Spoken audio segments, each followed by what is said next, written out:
This is a changed world. Let me assure you and your audience, every country in the world, and more than that, every large corporation doing business across boundaries of countries is readjusting its investment plans, its calculations, its strategic decisions to take account of the fact that the world economy is now dominated by something other than the United States and Western Europe, or add Canada or Japan.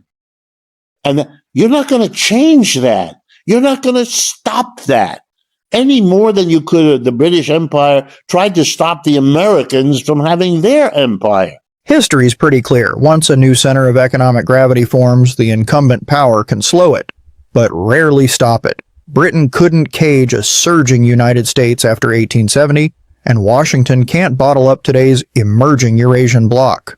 Since BRICS widened in January 2024 to welcome Egypt, Ethiopia, Iran, and the UAE, more than 40 other nations have queued for membership, a signal that boardrooms from Sao Paulo to Seoul are hedging for a multipolar decade rather than an American one. On the 4th of July, a few days ago, we celebrated the war that separated the United States from the British Empire.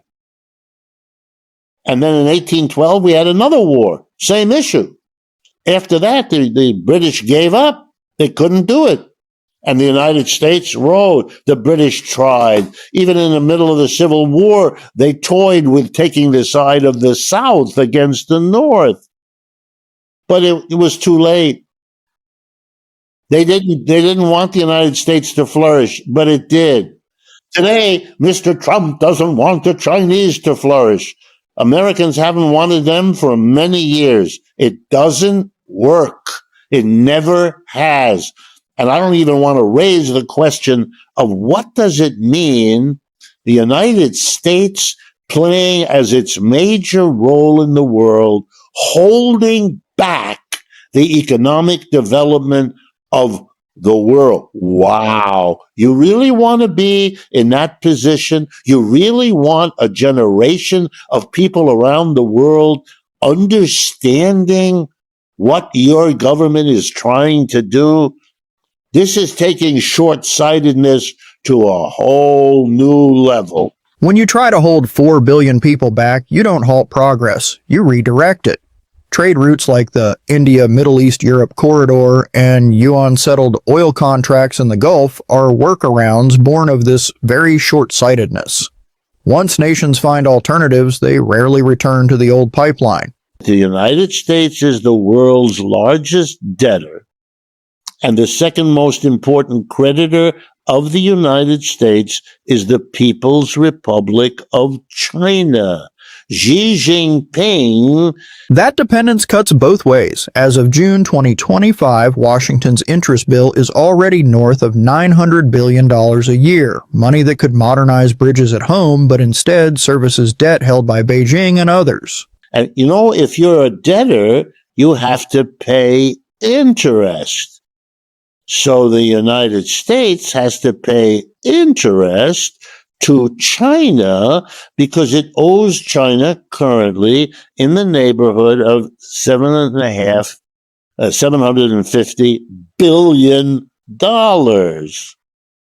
Gee, at say 4%, that means the United States government has to pay a 4% interest on $750 billion. That's about $35 billion a year that Uncle Sam collects from you and me, doesn't use it for our military, doesn't use it to build roads or to help our hospitals or finance our kids' college education. No, it takes that $35 billion and sends it in a big fat envelope to the People's Republic of China, who can and does use it to build their roads and their schools and their military.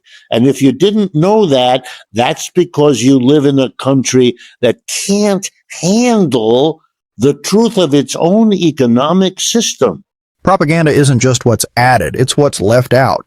The average American hears far more about TikTok bans than about why 70% of new Treasury issuance is bought by domestic money market funds. Selective silence is still a form of narrative control.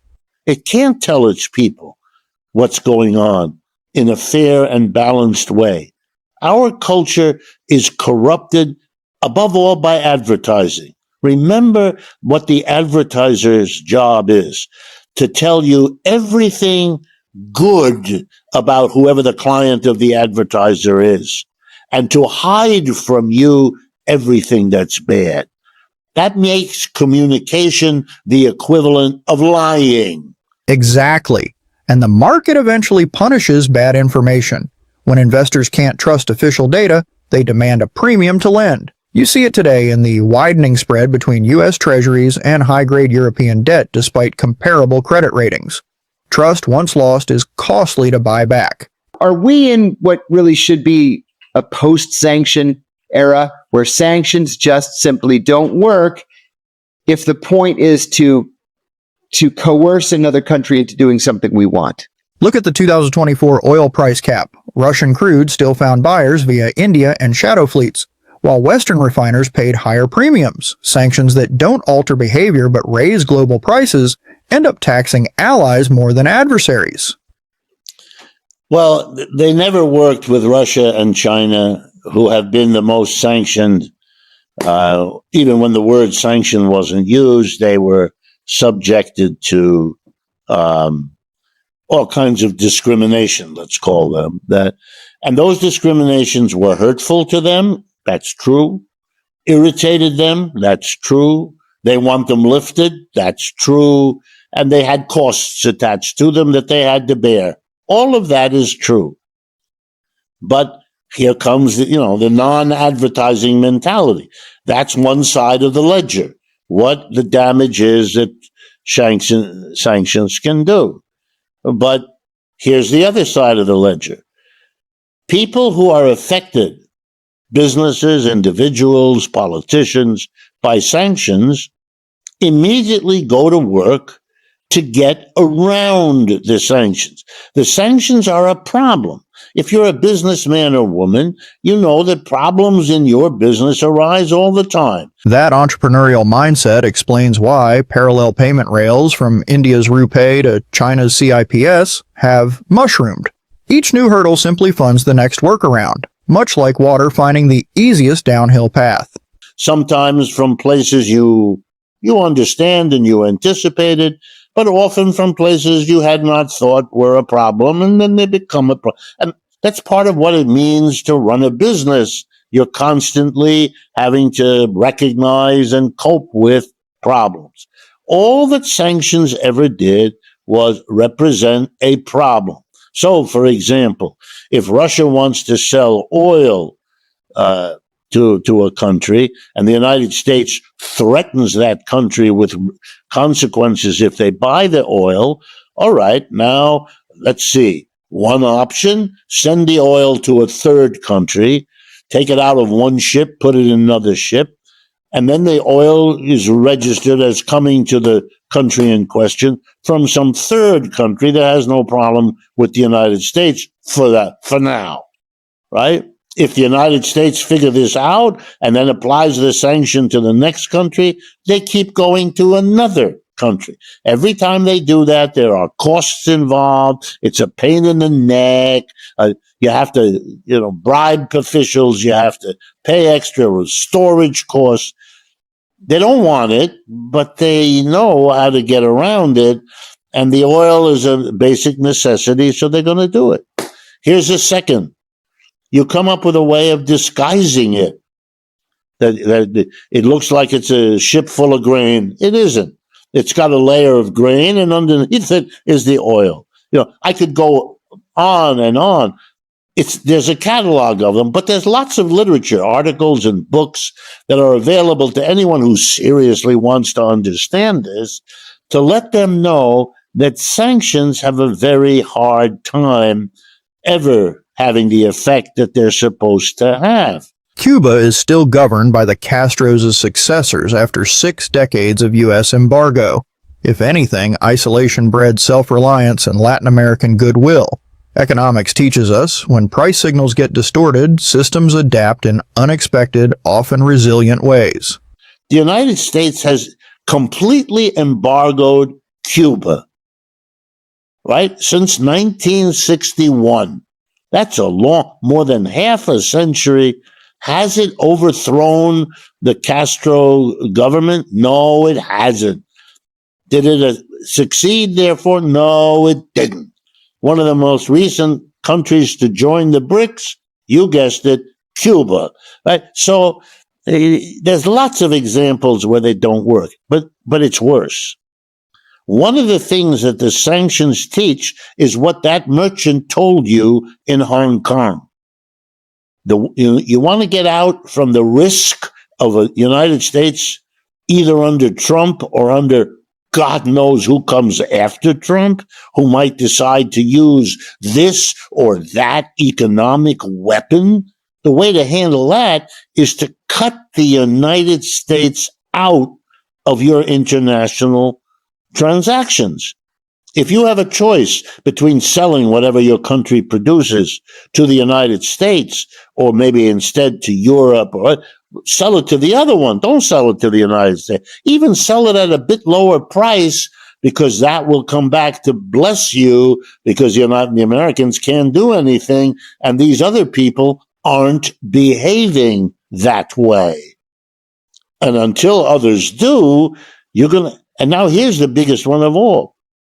The country that was most discriminated against since 1945 is China, because they had a successful communist revolution. It took power in 1949, and the United States didn't recognize them until 1971. When Kissinger and Nixon went to China. So, no trade happened with them. They were not eligible for any kind of assistance. The United States blocked them at every point. And the irony, China is the greatest success story of the last half century. Shutting them down, making them become reliant on themselves without access to Western technology, Western finance. And that self-reliance is paying off. China shipped more EVs than the next three exporters combined last year and leads the patent race in AI chips. Denial forced substitution, and now the substitute threatens to outcompete the original across multiple sectors. Western markets was the best thing that happened. I'm exaggerating, but you're getting the point. They were able to turn inward and to develop an economy which now is the greatest competitor the United States has ever had, and is beating them at more things than it's not beating them, so that when it's not beating them, you always have to add the word yet, because they're doing it in AI, they're doing it in electric vehicles, they're doing it across the board. So it turns out that the mother of all sanctions imposed on them for the longest time produced the greatest competitor we had. It's in that sense that I'm trying to get across that the policies pursued have been one immense failure.